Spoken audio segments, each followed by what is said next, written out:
Hey guys, welcome back to my channel. Today I'm gonna share with you guys how did I learn English over the past few years. Before we get started, I want to make a tiny disclaimer that because I'm not a native speaker, there's a chance for me to make a mistake. So if you found any incorrectness there, it's welcome for you to point it out, and I'm happy to learn. So that's a great opportunity for me. Okay, with that being said, let's jump right in. First of all, I want to give you guys a bit of backgrounds of me. I am 100% Chinese, as you could probably tell. I was born in China and I was raised in China. So actually I didn't get a lot of opportunities to being in an environment to listen a lot of English as well as to speak a lot of English. I started my first English class when I was 6-year-old. Normal school doesn't open up the English class at that time, so my parents just sent me to an extracurricular. Even at this point of time, Chinese parents really care about how do their children could get to learn English. That was really a big thing for them. It was famous for being strict, so that's why my parents decided to send me to him, because I was kind of a kid that fearless. If that teacher isn't strict enough, then I wouldn't learn as much as, what I should have learned. That was really the first milestone for me to learn English. And then after that, I entered the high school. We learned a lot of vocabulary, structure of the sentence, as well as some grammar. In this period of time, it isn't that different from other students in the class. I admitted that I actually wasn't a very good student in English class because I feel like my pronunciation is kind of better than the other students in the class. And my teachers also love me. I was kind of in the situation where I think I don't need to learn those kind of things. I picked up some vocabularies when I was in high school, learned some basic grammars. That was it. Yeah, I was still a normal student.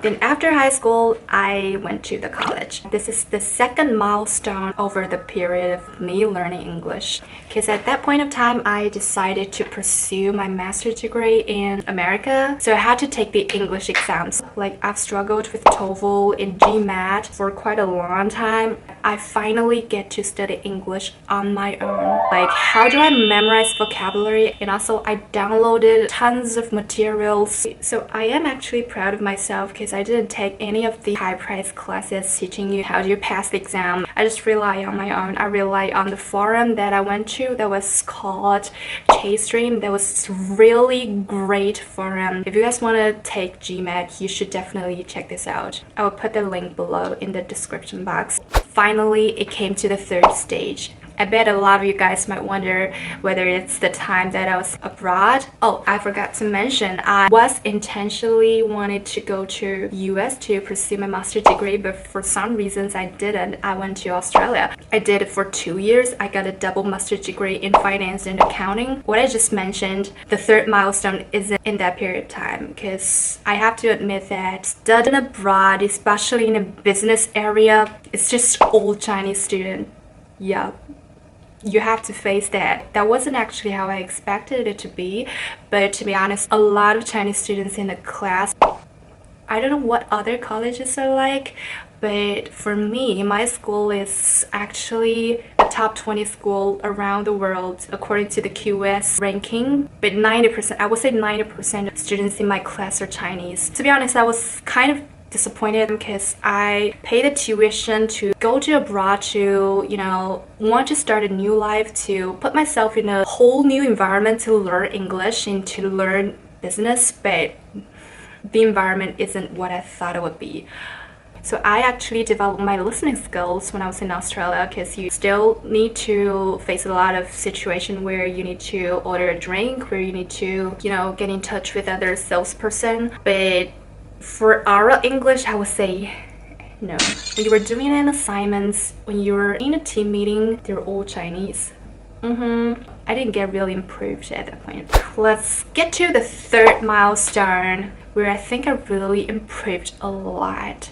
And that's the period of time until now that I was hired by a foreign company in Beijing. Yes, I am now in China, in Beijing. I am actually in an environment that a lot of native speakers, kind of an environment that I have to speak English and I have to make decisions in English. I have to type emails in English, that I have to, communicate with other people in a meeting in English. I finally got a chance to, utilize all these, vocabularies and structures I've learned. I kind of started to connect the words I learned.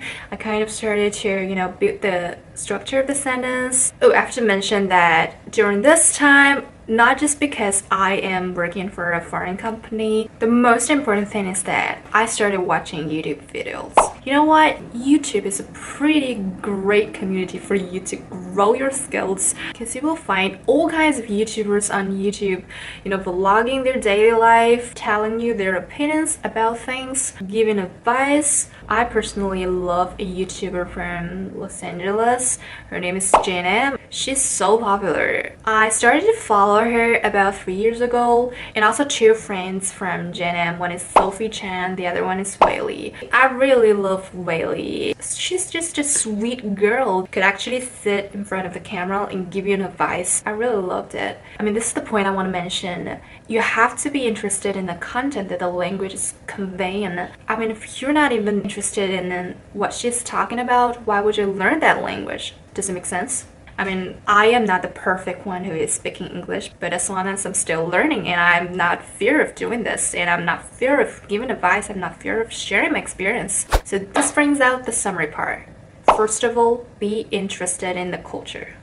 You have to be interested in the culture in order to have the motivation to understand what this guy is talking about. Does it make sense?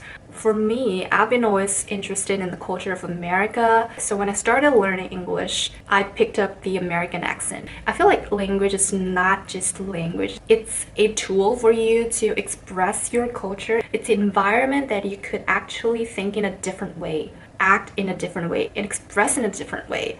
If you're not interested in America, if you're not interested in England, you're not interested in Australia, you could actually choose the other country. If you're interested in, Japan, just try to pick up some Japanese.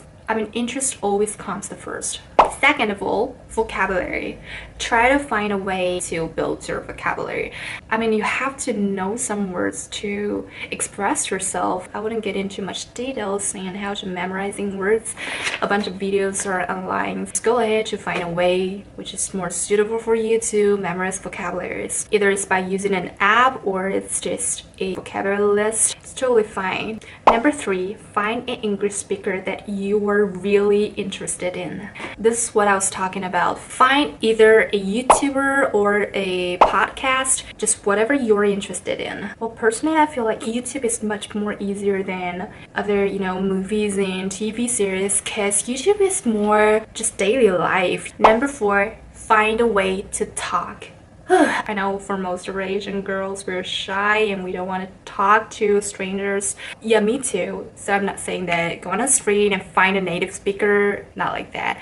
It's always nice and helpful to find a native speaker to talk to so that he could really point out the errors and mistakes in your sentence. But not everyone have the chance to find such a person. So you could actually talk to yourself like me. Like, what am I doing right now? It really works. As long as you listen a lot, as long as you have the feeling, you have the sense in your mind what is correct and what is wrong, then talking to yourself and record it would be a great way. You can just talk to yourself anytime, even sometimes that makes you look like an idiot, but who cares? Okay, at the end of this video, I just wish everybody, including me, who were interested in English, good luck. And I honestly believe that one day we could really get there. I hope you guys liked today's video. If you like this video, give me a thumbs up and don't forget to subscribe. If you want to see more videos about this, don't forget to leave comments below to let me know. I guess I'll see you guys in the next one.